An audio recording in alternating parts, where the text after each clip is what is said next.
Jenny, dis-moi, qu'est-ce que c'est que réussir dans la vie pour toi? Avoir une belle maison, une grosse voiture, beaucoup d'argent, beaucoup de diplômes, faire le tour du monde. Parce qu'en fait, nous autres humains, pour réussir, on a toujours besoin d'être dans la comparaison, c'est-à-dire la comparaison de deux réalités, celle qui convient et celle qui ne convient pas. Alors, à partir de là, qu'est-ce qui se passe? Si pour une raison ou une autre, tu souhaites partir en vacances, mais que finalement les impôts sont passés sur ton compte, comment tu fais pour manifester la réussite? Là, tu ne peux pas. Alors, tu es bloqué, donc tu passes à autre chose, ou alors tout du moins, tu vas reporter ce projet à un autre moment. Mais selon les travaux du psychologue Jean Piaget, il parle dans son livre L'intelligence, la naissance donc de l'intelligence.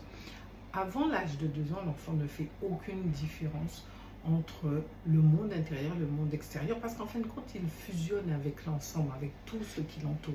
C'est à partir, après 2 ans, qu'il va commencer à fragmenter les différents éléments qui sont autour de lui, puisque c'est ce qu'on va lui apprendre. On va lui dire, ça c'est la chaise, ça c'est la table, ça c'est la maison, ça c'est le chien, ça c'est toi, ça c'est lui.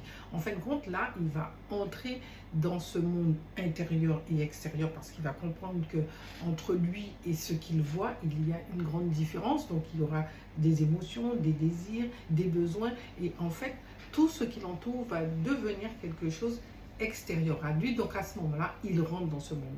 Donc pour réussir, forcément, il faut qu'il y ait une double réalité. Donc ça, l'humain n'arrête pas d'être dans cette comparaison. Avoir une plus belle voiture que son voisin, avoir une plus belle maison que son voisin, avoir une plus belle robe que sa voisine. Enfin bref, donc s'il n'y a pas de frontière au niveau de la conscience entre l'intérieur et l'extérieur, donc toute comparaison, forcément, est impossible. Alors la grande réflexion serait comment la vie nous impose finalement quelque chose en ayant à faire des choix. Parce qu'il y a forcément un extérieur qui ne nous convient pas. Et s'il n'y a pas de frontières, plus rien ne nous est imposé.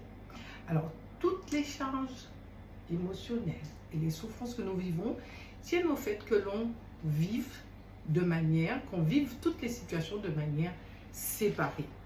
On vit les sentiments et les situations parce qu'il y a des choses qu'il y a à l'extérieur de nous, et c'est de là qu'on va apporter une interprétation à toutes ces choses pour après soit en souffrir, ou soit donner son opinion, ou soit les canaliser d'une manière ou d'une autre. Alors en parlant de réussite, moi je te pose la question, qu'est-ce que tu fais toi pour réussir?